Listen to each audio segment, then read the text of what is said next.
आमना मसूद जंजवा साहब, मुझे याद है कि 2006-2007 में आपने एक ब्रिटिश जर्नलिस्ट थी एवॉन रेडली, उनके साथ मिलके आपने एक प्रेस कॉन्फ्रेंस की थी और फिर वो एवॉन रेडली हमारे शो पे भी आई थी और उसमें हमें पहली दफ़ा उनके ज़रिए पता चला था कि उनको कुछ कैदियों ने जो कि बरतानवी शहरियत रखते थे, उन्होंने बताया है कि बागराम जेल में आफिया सिद्दीकी भी बंद हैं। मैं ज़रा चाहता हूँ कि अगर हमारे पास एवॉन रेडली का जो पुराना शो है, बहुत साल हो गए हैं, उसका कोई क्लिप है तो ज़रा दिखा दें। There are quite a few women who are still being held in secret detention centres, largely at the request and behest of the Americans, and the Americans call them female enemy combatants.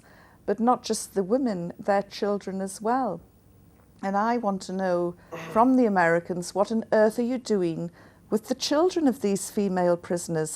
Do they have prison kindergartens? Do they have prison nurseries, cots with barbed wire? You know, where are these children being kept because they've been separated from their mothers?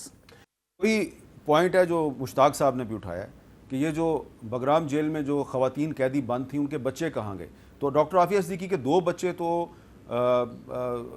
कुछ साल पहले हामिद करज़ई साहब के ज़रिए पाकिस्तान आ गए थे, लेकिन जो सबसे छोटा बच्चा है सुलेमान, उसका अभी तक कुछ पता नहीं। तो आमना मसूद जंजवा साहबा, ये जब आप बताएंगी कि पहले 5 साल तो हुकूमत पाकिस्तान जो है वो कहती थी वो दहशत गर्द हैं, कभी कहती थी हमें पता ही नहीं है उसका, और फिर उसके बाद 2008 में अचानक उनकी अफ़गानिस्तान के शहर गजनी में गिरफ्तारी डाल दी गई।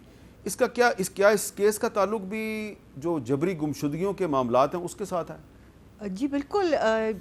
बिस्मिल्लाहिर्रहमानिर्रहीम। ये जो डॉक्टर आफिया सिद्दीकी हैं, वो एक पहले मिसिंग पर्सन ही थी। वो ना सिर्फ वो ख़ुद बल्कि उनके 3 बच्चे भी।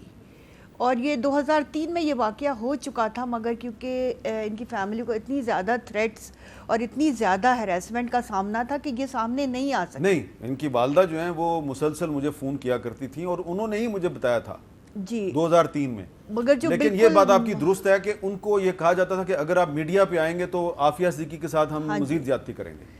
तो जब ये मंजर आम पर आया, जब एवॉन रेडली की प्रेस कॉन्फ्रेंस के बाद, तो यकीन करें कि इतना शौक हुआ कि मुझे तो अपने शौहर का भी गम जो है वो हल्का लगने लगा कि एक औरत और उसके भी 3 बच्चों समेत उसको इस तरह अगवा किया गया है। और उस वक्त जो हमने एक कानूनी पिटीशन सुप्रीम कोर्ट में दाखिल की हुई थी CP 76, उसमें मैंने आफिया सिद्दीकी का एज मिसिंग पर्सन जो था वो केस दाखिल किया था। और मगर उसके बाद फिर उसको जब मंजर आम पे ले गए, वही जब बागराम में से उसको सामने लाया गया, गजनी वाला एपिसोड हुआ, और उसके बाद के उसने जो वहाँ पे जो अमेरिकन सोल्जर्स हैं, CIA के सोल्जर्स हैं, उनसे गन छीनी और उसके बाद उसने उनको शूट करने की कोशिश की, वो वाला एपिसोड हो गया। और उसके बाद मतलब तमाम अमेरिकन और पाकिस्तानी और इंटरनेशनल मीडिया भी इस बात पे शौक था कि इतनी देर में तो हम एक पुल भी क्रॉस नहीं करते जो कि न्यूयॉर्क में है, जितनी देर में कि आपने उसको अफ़गानिस्तान से उठा के आफिया सिद्दीकी को आपने न्यूयॉर्क पहुंचा दिया। हाँ। और वहाँ पे फिर एक कैंगरू कोर्ट ने जो इस तरह से मुकदमा चलाया। तो कैंगरू कोर्ट अमेरिका में भी है। बिल्कुल, कैंगरू कोर्ट में भी है जी बिल्कुल।